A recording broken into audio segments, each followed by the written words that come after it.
Melissa Batula, welcome. Why, thank you. To InfraTalk America. And thank you so much for taking the time to do this. I was particularly interested in our getting together for a conversation because when I left Federal Highway, retired from government and started Infrastructure Ventures, we then led to the rolling out of InfraTalk America. We specialize in advancing what we call our targeted technology sectors to state of practice.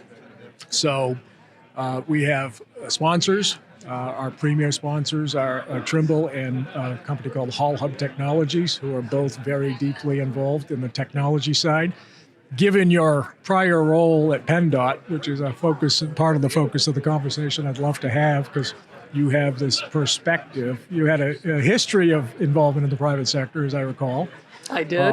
Obviously, your service at PennDOT, and now back to the private sector. So you have a very unique perspective, I think, in what it'll take to continue to advance the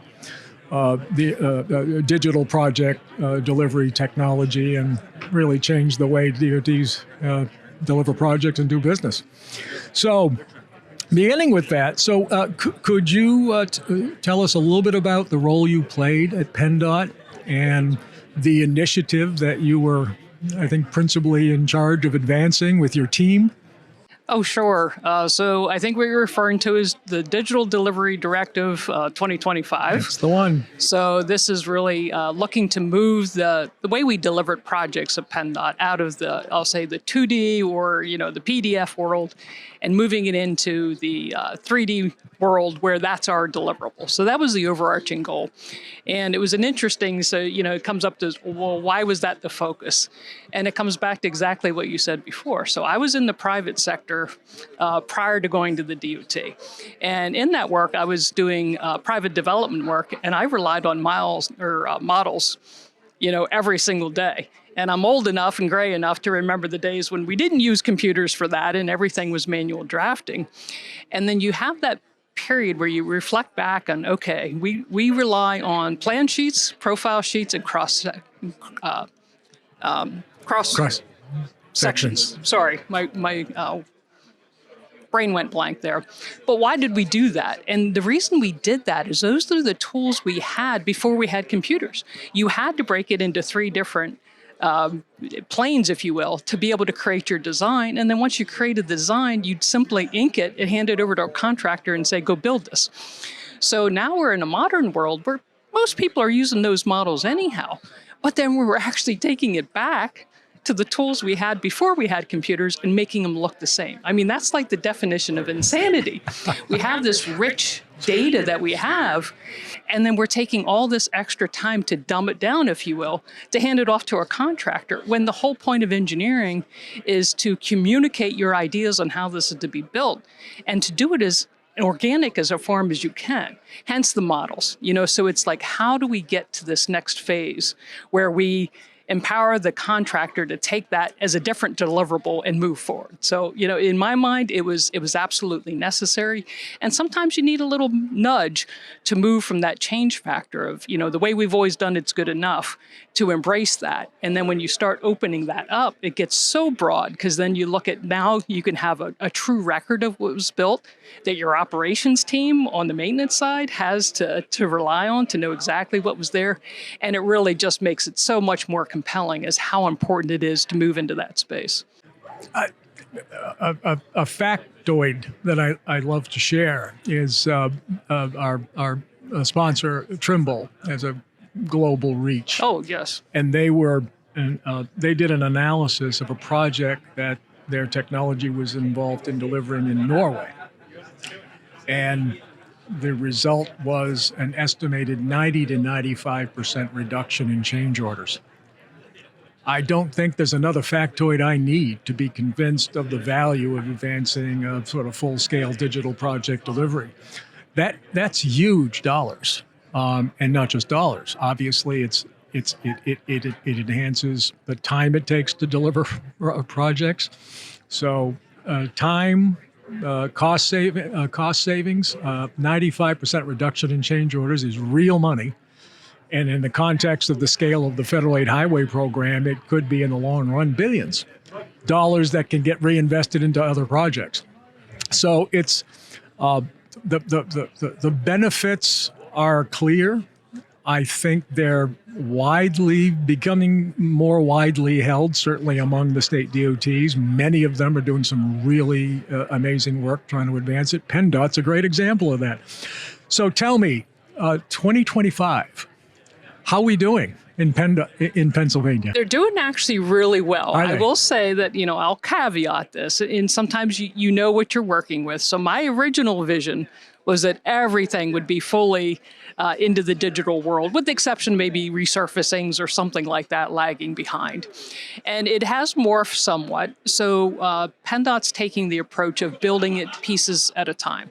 So they started off with as-builts, then they were moving to roadway design. Now they're working on bridge pilots. So the whole point is as they go, they learn more things that come back into how they're going to change their business. So it's kind of building as they go, but building it in pieces. And then the next up for next year is they're going to combine everything together. So they're going to bring drainage into the conversation, of course, all the utilities. So they'll be able to have a package that has all of that in a digital model. Now, will it be for every single project going out the door? No, but they'll have at least one project in every single district that's gone through that. And I always preached, I said, it can't go backwards. So it can't be, oh yeah, we did a pilot and now we don't revisit again. It was to build it so it's resilient and could spread to the other areas. So that was the goal, and that was kind of the model that we developed on how we were going to get the whole organization there. Because you have to remember, this is a huge change for everybody that touches that project along the way. So you do have to make sure that you factor in the culture of change into your time frame, and to give people time to adapt to that, learn the new model, and see the advantages for themselves, and then be able to buy into that long term. And the payback will be significant. I want to touch on that a little bit, because I will say that's an area that I had a change in mentality. Originally, I was thinking we were going to save money in design, because now you're not spending time on cutting all those sheets and making it back into a 2D. But the reality is exactly what you talked about with saving those change orders. Because in reality, you repurpose that time that you spent creating just drawings and repurpose it into refining the design and discovering those conflicts or those issues that are going to cause change orders. And that's why you're seeing the reduction in change orders, is because the design has been further developed. So it's a very interesting dynamic, but everybody knows, a little bit of savings in design is a little bit of savings in design. If you make a little savings in construction, that's a much bigger benefit overall. So you still spend the same amount of time in design, but you're going to reap the benefits when it gets into construction. Great example, great case study. PennDOT is just clearly one of the national leaders in this space, and watching very carefully what goes on there. I think it's it's instructive to other states who want to make that level of commitment. But there was a pretty ambitious goal to begin with, and it sounds like you're, relatively speaking, that PennDOT's going to make it. They will. Like I said, it might have changed a little bit from the overarching, but it's a realistic goal. That's great. But I do have to have a shout out for Iowa and Utah, because they were what I'm going to say on the bleeding edge, and they are what inspired me to work with the team to put out a goal that we were going to strategically work towards. Yeah, it's Iowa is certainly one of the path breakers for this, and actually, like we had the director of UDOT on yesterday, Carlos Becerra's, talking about this very subject. So yeah, they are so often in inspiring innovation for all of us across the country. So can you give us a perspective now? One, your current role. And what it entails, and your perspective on the role that the private sector plays, and the partnership that is necessary with the institution to make all this work. So just sort of start with that. Is the public-private partnership integral to making advances in this space? Oh, it absolutely is. And I will say that, being with HDR right now, they were one of the trusted advisors I went to as PennDOT to look to somebody that could help me make this happen.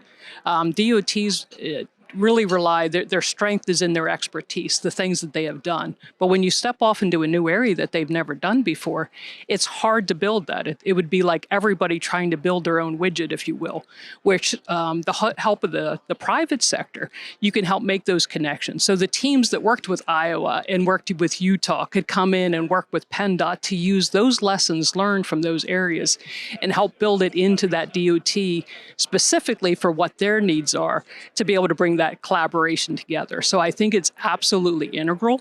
I think it's exciting to be able to expand that bandwidth, if you will. But I will also say that it's a little bit of learning from each other too. And what I mean by that is as the public sector is getting ready to deliver things in 3D, well, the entire consulting community has to ramp up to be prepared to deliver it in that mechanism. So it's like each challenging the other. And I've seen that too. Even internally, I've been tasked with how can we bring the local team up to the point where they're meeting that challenge, if you will. So it's a very broad spectrum that really affects so many different areas of our industry. It's extra, and the change is happening before our eyes. The pace of it. Hall Hub Technologies, one of our premier sponsors, and they've really been the leader in expanding the e-ticketing, which essentially, for our listeners, e-ticketing is essentially the digitization of the construction materials supply chain delivery system.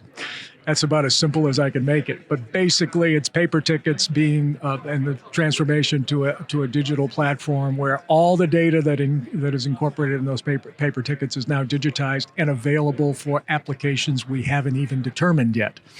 So data is becoming a real value, an asset to state DOTs, which I believe in time could become a revenue source because that data has value. And so the whole process of this conversion, of this transformation, has benefits that we haven't even realized yet, simply because the data is so valuable. Your thoughts? Yeah, I mean, that is a perfect example. I mean, as the public sector has so much information, but it's making that accessible and making it usable. You just hit it. You know, these material slips and certs, we've been getting those from the beginning of time. I even have a stack sitting on my dresser. Don't ask me why, but from when I was in the private sector long time ago. But I think that's a case in point too. I should have never had those slips, but there they are. They had no value to anybody. Where if you put that forward into where you can tag it to that particular asset, you geospatially locate it. Now I can, down the road, if we find out that, SuperPave is a good example. We all bought in on SuperPave, and those early goes, we had some really rough time with the performance of that.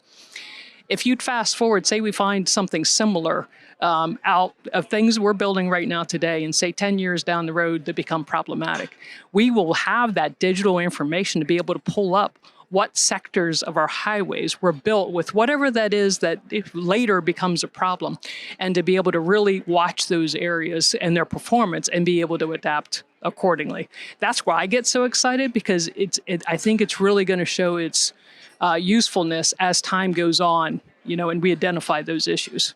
In one of the pieces we produced, one of the infodocs on e-ticketing, I was actually interviewed for the piece myself, and I recall the line was, paper tickets are where data go to die. Yeah. And our videographer, when we were producing the piece, we were at this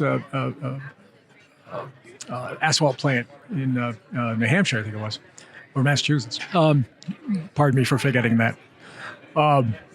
And he found these 5 freight trailers sort of in the back of the lot somewhere. Open the doors, and they're filled 10 high, all the way deep with file boxes. And written on the file box was, destroy 2025. Okay. Literally the visual manifestation of where data go to die. So it was a great visual illustration of how you're taking something that is completely wasted, a cost to storing it, maintaining it.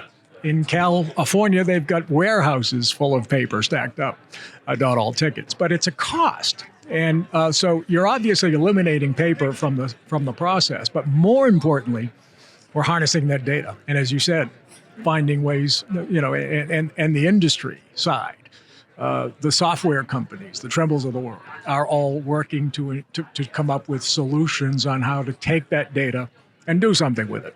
And that's going to be an ongoing process, a very vibrant industry, lots of companies looking at lots of different mousetraps and solutions. So it's an exciting time to be in infrastructure. It is absolutely a great time to be in transportation. We're really seeing this emergence of all of this, and it's just fantastic. So, and HDR, of course, is one of the leading firms involved in the advancement of technology in so many ways. And one of the areas that they and others focus on is the development of open standards. There are, multiple AASHTO committees. There's a pooled fund study that I know Will Sharp's very involved in so many of these respects from HDR. And I guess what I'm after is from the standpoint of timing. The Federal Highway produced a study that essentially is the roadmap for, or certainly presented as the roadmap for BIM for infrastructure.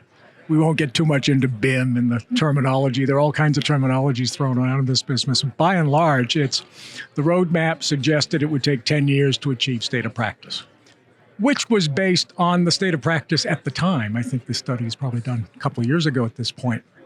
So, and my reaction to it was, we can do better. And I actually spoke with the authors of the study and had this conversation and said, and I think the reaction was, of course you can do better. It's a question of resources and commitment. And the challenge, and this will sort of tap into your experience leading a state DOT, the workforce issue, the challenge they're facing in recruiting and retaining the kind of expertise that you're probably going to need to oversee the vendor contracts, the relationships with those vendors, helping develop the digital program in its entirety. Well, your experience with that, workforce is a challenge for every institution, certainly, but specifically, one, is digitizing going to give you a recruitment tool to bring that generation of employee in? Is that something they're going to need to see, or are we going to completely fail with workforce development if we don't sort of look at it as a strategy? Your thoughts? Yeah, no, I'm so glad you brought this up, and I was going to immediately challenge you. You say you bring it up as a challenge, and I see an opportunity. Because again, as in everything, you have to rethink how we've been doing it. It's we're changing what we're doing, not necessarily the end result, but we're totally changing how we go about that process. And while we're doing that, we need to totally rethink how we've been staffing and what that means. And you ask yourself, what really bothers you, or what do you see those long-term concerns? What keeps you up at night? And for me, it was on the construction side. At the end of the day, and I'll come back to the shortage of the designers, but we need people that are actually out there in the field building these. And how do we have construction as being a industry or a career that somebody's interested in moving into? And this is where I get really excited, because now you bring the digital tools out and you start seeing, you look at this virtual reality where you're actually visioning these models that are now the deliverable in the field. And you start seeing that joysticks start taking over for the steering wheel, if you will. So these kids that are growing up in a very digital world, playing video games that are in a very virtual reality type world, and they see them using that as a skill set that they can bring to their jobs in the construction industry. That's why I think where we really have some really strong recruitment tools. And just real briefly on the design side, I think we have opportunities there too. Go into the tech schools and get a little less rigid on what we're looking for that, piece of paper, if you will, and focus more so on those skill sets that we're trying to bring into the workforce. So I see it as a huge opportunity to try to really recruit the workforce of tomorrow. And that's where I think it's going to happen, to really be able to make those careers successful in the future. And the demographics suggest the workforce of tomorrow is going to have to include, in a big way, women. Absolutely. And, the demographics just don't lie. Without that, we're in big trouble. And the percentage of engineering school students that are women is still ridiculously low. Thoughts, how is this going to help? Is the sort of the digital world going to help persuade more girls, young women to begin to pursue a career in civil engineering or related disciplines that DOTs need? I'll be honest, in and of itself, no. I don't think that's going to move the needle. But I think we have the tools we need to start that re-education process, if you will, early on. I think what's happening is you're losing a lot of young women in the middle school age, and they immediately think, oh, civil engineering and construction, that's a guy's thing, you know what I mean? And they're not even thinking of it. And I think that comes across as unconscious bias from teachers, from parents in a lot of different ways. So I think the bigger task at hand is to try to go after those students. Now, maybe it's going into the schools with digital delivery tools to show them this is the cool stuff we do. Yeah. So maybe that's your connection. But we have to get to them earlier, and we've got to really fight that unconscious bias that's going on with, to be able to get women more comfortable working in the field. And I'll say one other one, it's making it a comfortable place for them to be. And that's something I'm certainly passionate about. I've been very successful in my career working with a pretty much, male-dominated industry.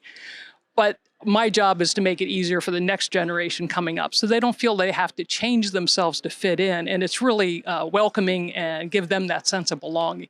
That's the bigger challenge I think we have. Are we doing enough? I was with the Maine Department of Transportation when I was deputy. We were doing a lot of work to educate, go into the schools, but I don't think we had the kind of message that you just described that exists today. But it is that bias that existed certainly then and continues to exist. But how do we attack that? Are we doing enough actually state by state or even on a national level? I think we're getting there. Are we doing enough? Of course not. We're never doing enough. You know what I mean? There's always things we want to do more. You're seeing such more, a focus on STEM. And I think there's a lot more honest conversations that are having with our young women. I know that that's something I really push. If I go in to talk to STEAM days or STEM days, whichever you want to call it, I'm very frank. It's like you're going to have some hardships. This isn't, oh yeah, you can do everything and it's going to be easy. I think you're setting women up for fail to do that. I'm a big proponent as a leader. You share your failures because that's going to be a lot more impactful. Sure. Than telling them how great your life is, because they can't relate to that. They're like, oh yeah, but my life's never going to go that way. So I think it's all of us getting more honest with ourselves and being willing to share that. And then I think they'll feel more comfortable walking into that, knowing they don't have to be perfect. It's a very strange dynamic. But I think we are getting there. We're building the networks. WTS does a fantastic job of really trying to build that pipeline. So I'm very hopeful that we're getting there. I really am. That's encouraging because it's essential to how we're going to sustain our ability. If we're fortunate enough to replicate the investment levels that we achieved with EJA in reauthorization in 3 years, the continued demand on these institutions and their ability to retain and attract the new age workforce is going to become But it's going to help central. Push it though too, because I would think there has to be room for everybody because we need everybody. Yeah. We can't just do it in one sector anymore. I could do this all day, and I'd love to, but we can't. So I'll start to try to bring this home in this way. We're putting out, we call it our overarching question of the day. I don't know when I'll change it, but we might. But basically, the overall question we're asking is, how do we move innovation in the federal aid highway program, and I should say innovation and technology? We have the Everyday Counts initiative, which I'm very proud of and passionate about. It's been going now. It's on its third administration, so that's a good sign. But largely because the states really embraced it and it kind of became their own. And we have state transportation innovation councils. Matter of fact, PennDOT, certainly in the years I was there, was held up as really the example of what to do with a stick. Not only were you setting up your own sort of regional innovation days, but you were promoting innovations that were beyond everyday counts. You had a whole set of your own. And I'm not sure if that time frame, I think it does dovetail with your service. So, there's that's a great example of a very specific program that was designed to help accelerate the deployment of really proven, tested, but underutilized innovation. Are there other ways? What can we do to advance and impact that culture or help create the culture of change? I think EDC did a lot to help that along. Certainly when I began, now I don't know how many years ago, 2009, when I began at Federal Highway, versus by the time we left, the EDC seemed to really reinstitute that culture of innovation in many states that in their own words, they kind of lost it. Because innovation takes work, takes investment, takes attention, and takes risk. Prioritizing. You just said the magic word, takes risk. So how do you mitigate the risk? Our philosophy at the time at Federal Highway was top down, bottom up. You can't simply say, issue an edict from on high, and you need to get the buy-in from those frontline project people who live with it day in and day out. Plus, they know the most about it. They have insight. They have analysis that would be beneficial to the senior management. So the combination of top-down collaboration will help mitigate that risk. Your thoughts? I'd add one more to it, and this is one I'm very passionate about and I think is sometimes missing, and you see it at the federal level and the state level as well. We talk about risk, and in my opinion, to make innovation work, you've got to have leaders that are willing to not only promote innovation, but take any responsibility when it doesn't work. So that frees up the staff that are trying to be innovative to do that without fear of serious repercussions. So you've got to have that leadership, the willing to step in and say, I've got you guys' back no matter what. If it doesn't work, we'll find a new way to do it.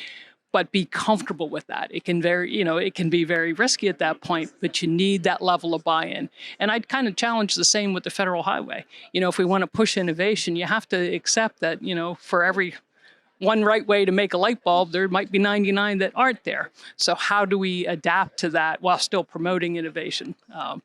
Copying from each other is one thing, but you do need somebody to be a Utah or an Iowa to be out on the leading edge and help incentivize them to do that. Well said. And the opportunity to get your perspective, which again is quite unique, the experience you've had. And what the good news is, you continue to serve, even in your private sector capacity, the work that you and colleagues and other firms are doing to help advance digital technology is really going to change everything. And we can see it happening before our eyes. So thank you for the work you're doing. Thank you for your service. And thank you especially for the time for this conversation. Greg. Appreciate it. I enjoyed it. Thank you. Thank you.